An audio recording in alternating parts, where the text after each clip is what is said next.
All right. Uh, so, Mick, it's great to have you.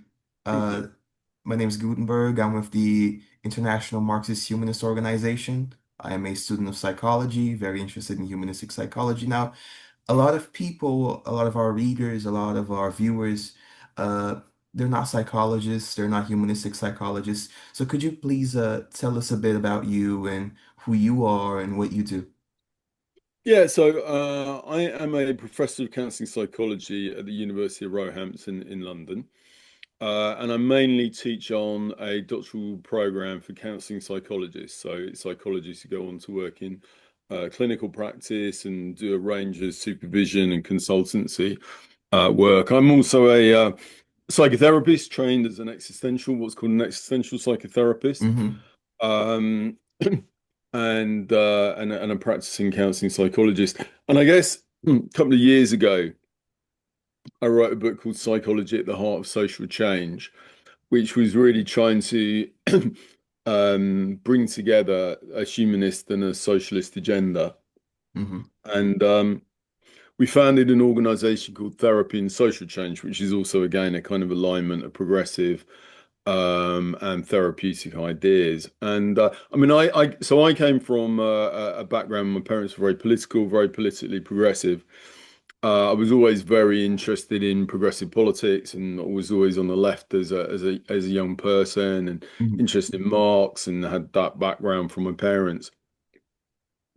Studied it, and really, I guess for me, psychology and getting into psychology was an expression and a way of kind of deepening a sense of relatedness and care to others, which I felt was very much a kind of the socialist spirit. And in my most recent work, a lot of my writing has been more about therapy and different therapeutic approaches, all of which have got a very strong kind of communal, Mm-hmm. relational element, which I'd see, and I'm sure we'll talk about as being kind of key to socialism. But more explicitly, the last book that I did, which I was really pleased to have an opportunity to write, was an opportunity to really try and spell out very clearly the links between um, a progressive agenda and therapeutic psychological ideas, very much linked to socialist humanist tradition. I mean, actually, I started writing about socialist humanism in the 2000s, and kind of reviewing it because I think there's just so much rich potential there. That's wonderful, really. And what's really interesting is the sort of the connection between humanistic psychology and socialist humanism that you draw in your work. And it's interesting because we're in an age where after structuralism, it's getting rarer and rarer to see someone declare themselves a humanist, for one reason or the other. Even in the humanities, weird as that may sound, because after Foucault and specifically after Althusser, it's gotten rarer and rarer to see people calling themselves humanists. Now, what would you say it means to be a humanistic or an existential psychologist, and what does humanism and socialist humanism mean to you? Okay, so there's a few things there, and do remind me if I don't cover it all. So I think the first thing to say is, I mean, humanistic psychology has been a big movement in the psychological field. It was called the third force after the more psychoanalytic approaches of Freud and what we call the more behavioral approaches, which was about kind of quite mechanistic and scientific stimulus response. Pavlovian theories. Humanistic psychology was an approach that was based on the idea of people having the potential to grow and develop, that people didn't just need happiness in their life, but also needed diversity and to have new experiences and to transform and develop their potential. So some of the key figures in the 50s were people like Carl Rogers and Abraham Maslow. It didn't have a explicitly socialist agenda, but I think it was very, certainly in the work of somebody like Carl Rogers, it was aligned to kind of progressive thinking, very non-hierarchical in the sense that Carl Rogers's work on what he called client-centered, person-centered therapy was really putting the client, the person that we would do therapy with, as the expert, and rather than the more authoritarian models of people like Freud or the behaviorists, where the expert was the therapist. These humanistic approaches tended to emphasize that expertise was shared in a more democratic relationship. So it's been popular. It's still very, very popular. We still talk about humanistic approaches. They're less evident. I mean, in the psychological field today, they're a bit less evidence than some of the other approaches. So they don't always do quite as well. But there's a American Humanistic Psychology Association that's still very active. And certainly in the UK, for instance, many of the therapists would see themselves as either humanistic or very humanistically informed. So it's interesting, really, because it is in our field, it is very thriving Mhm. and very strong. I mean, linking up to what you were saying then about kind of structural approaches, I mean, I find it hard to think about anything socialist, Marxist without seeing it as fundamentally humanist. For me, when I read Marx and particularly the earlier works, German ideology, economic philosophical manuscripts, what I see as the essence of Marx is a humanism, is a care for others. That the point of Marxism, certainly for me, is not some kind of structural analysis per se. It's not a historical analysis per se. It's the question of how do we create a better world in which more people have more of what they want more of the time, that a fairer world, a world where people aren't suffering and experiencing lives of misery and kind of alienation, as I mean, as Marx talks brilliantly about. The way that people through the factories become working class people become alienated, separated from their labor, separated from potential. And what's been amazing for me is to read when you read the Marx of the economic philosophical manuscripts and you read people like Carl Rogers, the overlaps are just stunning. This stunning, the idea of, both very similar ideas about alienation, the idea that there's a kind of innate human potential that Marx talks about, a kind of species being, the idea that that we come into the world with an ability to enjoy and to make the most of our potential and to live thriving lives. I can't quite remember the Marx quote about baking in the morning and doing Mhm. this in the evening and fishing and that diversity. And he talks about the way that the kind of working life absolutely ruptures that for people and destroys what is cripples this dehumanizing monstrous process by which the working person leads a crippled kind of life where so much of their potential is lost. And I think Marx dreams of a world, certainly did as a young man, dreams of a world in which everybody can live a life that is thriving and in relation with others. I mean, he talks a lot also about the kind of relationality of human being, which you find there very much in humanistic psychology. So for me, that is the point of Marxism, Mhm. and I guess that is one reading of it. And obviously, there's no one right reading of it, but for me, if Marxism was just a structural analysis or a historical analysis, I mean, it might be an interesting one, but it certainly wouldn't be something that makes me feel incredibly passionate about. And I think I see that same. So for me, that has also then been there in humanistic psychology, that when you're working with someone and you're helping them to express their potential, obviously it's on a one-to-one level rather than the kind of collective level. And I think that's where the kind of links start to come in and why those parallels are so important because therapy, if you're just doing it with people who are very affluent and, helping them develop their potential and excluding, or not accessible or available to it, as is often the case with therapy, to the majority of people, there's some deep problems. As I would argue, there's deep problems with a Marxism that doesn't have a humanism at its heart. Um, so yeah, I'm not. I'm a proud humanist. I am a really proud humanist because even when I've been very interested and influenced by postmodern thinking Mhm. and like Derrida and Levinas and Baudrillard. But I mean, I read that as very humanistic. When I read Derrida or for me, postmodernism, it's not about deconstruction for the sake of it. It's not about taking things apart just to take things apart as an intellectual exercise. I mean, what I read in, particularly, I guess people like Levinas, for instance, is when they're questioning the ontology of Heidegger. they're not doing it, just as an intellectual exercise. They're saying, look what happens when we get so caught up in ontologies that we forget human being. So, for me, Levinas is deeply humanist in a, I guess you could talk about it as a kind of post-humanism, but I think the point of post-humanism is that humanistic ethic again. And I think there's very exciting possibilities, when you put humanism in there, like people like, I can't pronounce the name, Raya, Dunayevskaya. yeah, that's the one. I mean, reading some of her work or reading some of the humanist, socialist, humanist Marxists who were very critical of Stalin and the kind of Soviet system. I mean, they really understood the ways that Marxism could become distorted and turned into something that was absolute parody of, I think, everything Marx stood for, that destroyed the very essence and I think we've seen that in the kind of the authoritarian ways that socialism can sometimes be applied, that it does become something nightmarish, which I really don't believe Marx ever intended it to be. I think for him it was about liberation and it was about freedom and it was about humanism.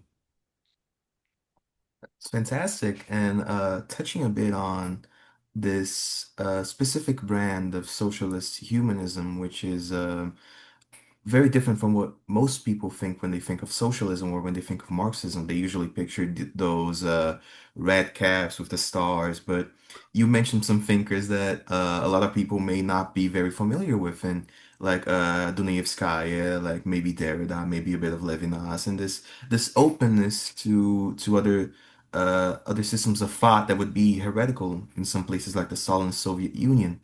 And I know you have a personal history with Marxism and leftist politics, and if it would be possible, I would like for you to sort of tell us how you came to this, because you told us yourself that you were from a very left-leaning family. How did you Yeah. find it?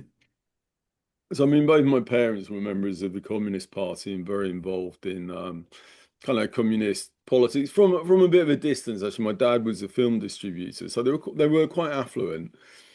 And but he was very involved in bringing over international films to the UK, progressive films, people like the works of Eisenstein, Mhm. and Cuban films. He kind of brought to the UK. So we had this. They were involved in the Communist Party, and they kind of were active there. But I think as I grew up, so I was kind of brought up in this culture that on the one hand was very communistic, and people like Mao was this kind of like friendly uncle. We learned about that, and all the horrors of the Maoist state. I didn't learn for a long time. But I think what I also felt is that, and I write about this in the book, that for me there was something of a contradiction between what was seen as, for me, I was taught, I think when I learned as a kid about communism, I learned that it was about caring for others. It was kind of do unto others as you want others to do unto you. It was about people living collectively and communally. Um, and it was about also, I guess, that people were basically good. That was the way that I kind of understood it, that there was a basic trust that people, given the time and resources, could get on with each other, that we didn't need to have this kind of capitalist, competitive, bitter system because people could actually cooperate. Cooperation was really at the heart of it, the potential for cooperation. But I think, and I loved that, and it made a lot of sense to me. I remember going to school and, because we were taught that as communists, you could have a society where there wasn't money. So we would go to school and people would say, we argue with other kids, my sister and I, when we were like 5 or 6 about money. Did you need money? Didn't you need money? And I remember, our argument was you didn't need money because, people would say things like, well, everybody would just take everything. And we'd say, no, they won't take everything because actually, people, given the resources, would be pro-social and caring. They'll look after each other. They'll think about other people. And, that was a great kind of ideology to have as a kid. But the bit that kind of I found difficult was that on the other hand, I remember watching the news with my parents or talking about politics. I mean, there was such anger towards people who saw the world in a different way. Often Americans. My dad had lived in America and Mhm. had to leave America, and he was very angry about, Americans and people who were kind of liberals on the right. I mean, even our Labour Party that we have in the UK, there was a lot of anger. And I guess, I felt that there was something that didn't quite match up there between this kind of belief in the inherent goodness of people, which is very much shared with actually the kind of humanistic psychology movement. I mean, not in this, not a kind of naive, everybody's marshmallows and Hmm. sweetness and light and nothing bad happens, but looking at it phenomenologically, that there isn't some kind of inherent evil that people can work together and be pro-social. Um, yeah, and I guess just the kind of anger towards the antagonist. No, it wasn't the anger; it was the demonizing of other Hmm. people. It was the demonizing of other people and seeing them as kind of stupid, or whether it was kind of seeing the working class people as somehow sheep who were just following what they were told to do, or it was the bosses who were controlling and money grabbing and didn't ever think about anyone but themselves, which was ironic because my dad had his own, this company that I Hmm. was describing. My parents had this company. Um, and I guess I just felt that that kind of politics, which was very polarized, and I remember kind of trying to talk to people with different political views and realizing that if I was approaching them with that kind of attitude that they were wrong, they were malevolent, they were some kind of demonic, I mean, not only did it not make sense, but it just wasn't very effective. I don't think people are changed by being told that they're stupid or evil or wrong. Hmm. My sense is that people change through being understood. And so I guess for me, the kind of humanistic and then training as a psychotherapist, which was a lot about empathy and understanding, trying to a phenomenal, very much phenomenological, seeing people from the experience of the other led me to a kind of what I would see as a kind of socialist humanism, which is absolutely committed to equality in some form. I mean, maybe we can talk about that, what we mean by equality, but certainly some form of equality of opportunity, um, where people from marginalized groups don't feel minoritized in the way that they so do in our culture. But I think that all those things can happen without demonizing, blaming other human beings. No, that doesn't mean not standing up against them. That doesn't mean saying, everybody's great and, whatever capitalists or whatever authoritarians or whatever Hmm. Trump wants to do, let's just kind of stand by and celebrate it. I think it can still be very challenging. But I think there's something about the dehumanization that when we start dehumanizing, blaming, um, no, maybe not blaming, Hmm. dehumanizing, demonizing, turning somebody into something other than human. I think we start doing something that isn't very helpful. And I get, as a therapist, Hmm. when you're working as a psychotherapist, you do work from a standpoint of empathy, compassion, but also you challenge. If I was working, I actually started when I started working was with perpetrators of domestic violence, Uh-huh. male perpetrators. And it was absolutely clear there, the violence was not okay. The whole basis of what was challenging the violence. But you could do that in a way that also validated the experience of the other. And I think it's that distinction between maybe experiencing and behavior that you can validate and confirm and value someone in whatever they're experiencing, including somebody's anger, including somebody's, feelings of envy, that all that can be kind of validated and you can draw very clear lines about what is acceptable and what isn't behavior. And it seems to me that that kind of distinction is a really useful one for us in the kind of socialist world, so that we can hold a stance which is about compassion, which is Hmm. about equality, but we don't have to go into a kind of position that is us versus them, because I think it's that kind of us versus them. We're the good guys, they're the bad people. That just, it seems to me, just replicates the same dynamic over and over again. And I don't think people get changed by being told that they are wrong. I don't. I mean, I wish I knew more. I can't claim to be an expert on the psychology of it, but I'm pretty certain that, if you want to change people's views, they need to feel respected and validated and on side rather than just attacked.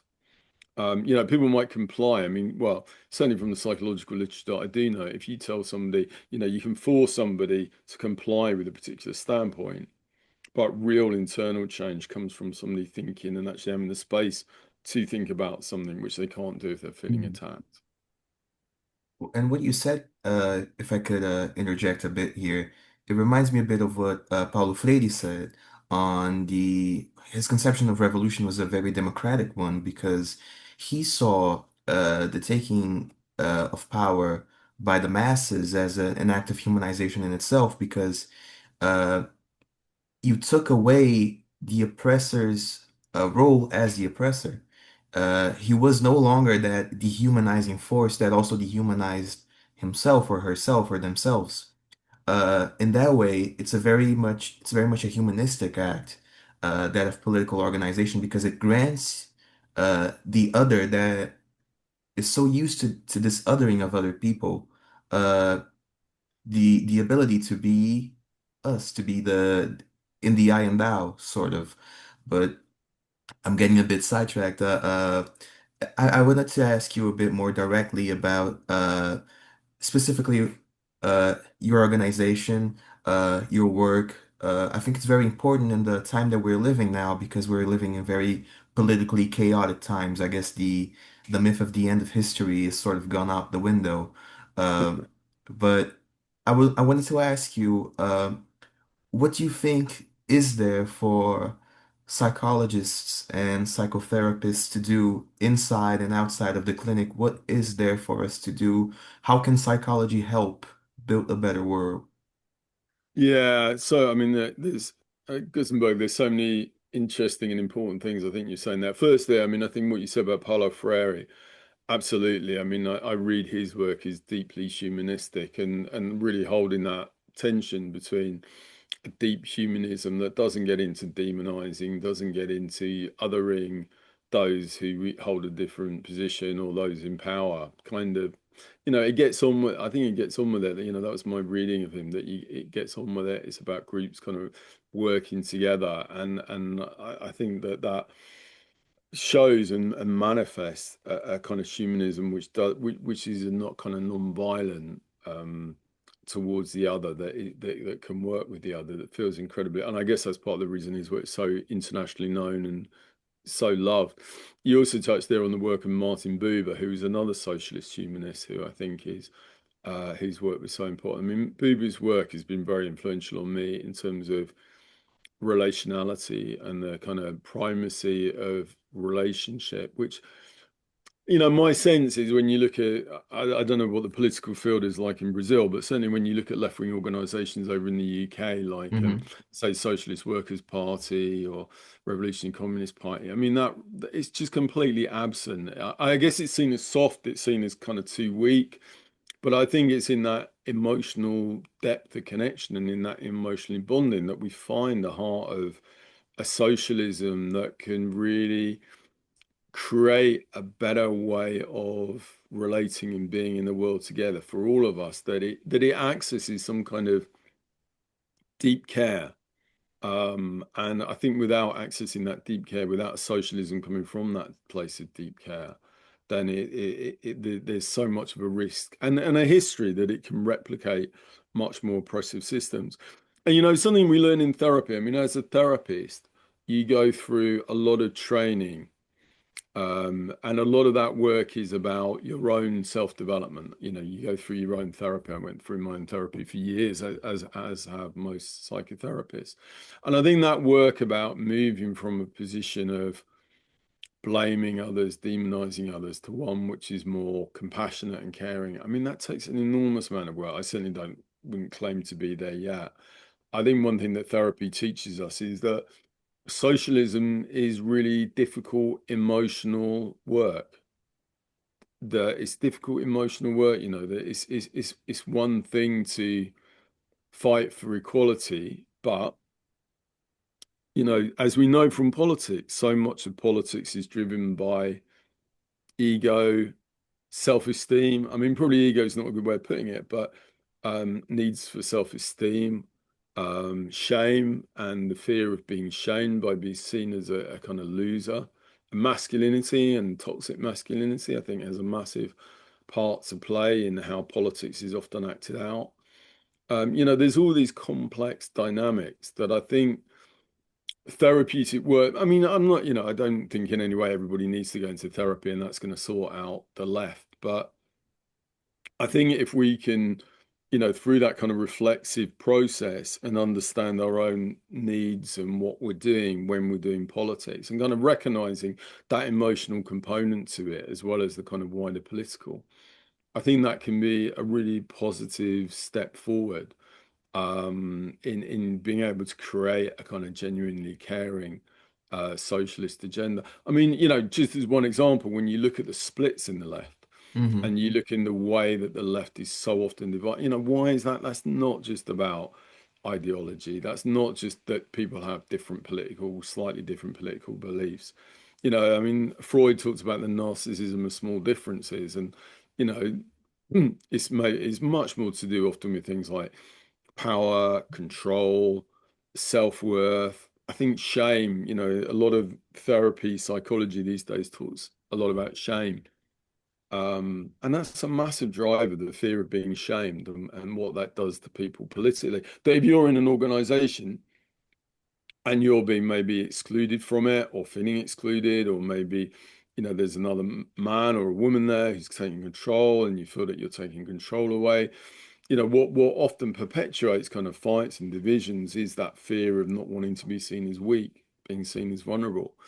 Buber and I don't know so much about Freire actually, but certainly in a lot of the psychology, that ability to be vulnerable is such an important quality in terms of being able to work with people. Now, we talk about socialism as that capacity to cooperate, that capacity to genuinely be in relationship with others and work together. Then things like vulnerability, the ability to show our vulnerability, become just so important. The ability to be honest, to recognize when we're doing things that maybe aren't helpful, the ability to apologize and rather than just put our foot down and say, actually, I got that wrong. Like where are we going to learn that? Where are we going to learn those skills? Where are we going to learn those skills to work with others in a cooperative and in a compassionate Hmm. way? And then where are we going to learn a kind of way of being that is attractive and makes others want to be involved in his politics? Because I think when people see, for instance, the left infighting, or when they see just the anger or the violence, it doesn't make people particularly want to join. And I don't think it presents a particularly positive future. I think there's a kind of vision of, again, going back to early Marx, a vision of what we could be. But I think that is a vision that takes work. And I think not so much therapy per se, but I think therapeutic thinking and therapeutically informed practices, things like, for instance, so non-violent communication Hmm. was a system of communicating with others that was developed by Marshall Rosenberg from the work of Carl Rogers. And for instance, is a way of kind of having disagreements, which is more about recognizing our vulnerabilities, thinking about what it is that we need, finding ways of communicating and being assertiveness with others without blaming, without demonizing, that has been shown to be positive and help positive ways forward. So I think when you ask what can therapy, what can psychology give to the left, I think it can give I think it can give us a way of being with others, which allows us to be more constructive and positive and to model something which reflects our deepest values. So I think that's really important. And I think something else it does, it helps us develop a vision of what kind of world we want to create and what that might be like. Because I think, so much, and understandably, when people are hungry or suffering, the priority is things like food equality. The priority is stopping climate change. These things are massively important. But as part of that vision, we also had to think about, what kind of world is it? What is this world going to look like? What people are going to be doing in this kind of, one of the things I write in my recent book is about kind of more utopian ideas. Because I think for me, Marx is deeply utopian, or maybe again that's because I learned it as a kid and had these kind of visions of this kind of communist world. Hmm. But I think that question about what would that world, that society look like in the long term, and it's not just about focusing in the long term. As I say, there are short-term goals, but what would it look like in the long term? I think we need psychology therapy to help us really think deeply about that. Like, like I was taught. So one of the things, for instance, around competition cooperation, like I, having thought and studied and researched around kind of human nature, like I do think I wouldn't say there's certain competitive elements to human nature, but I think that certainly what I've learned as a therapist is that people do need stimulation, that they need difference, that they need excitement, that they need to feel kind of separate from others, and as well as that connection. And I think, how are you going to create a society where people can feel good about themselves? And I think one of the problems is, a kind of communism that levels everything, Hmm. socialism when everyone is leveled. I think psychologically that's going to lose stuff.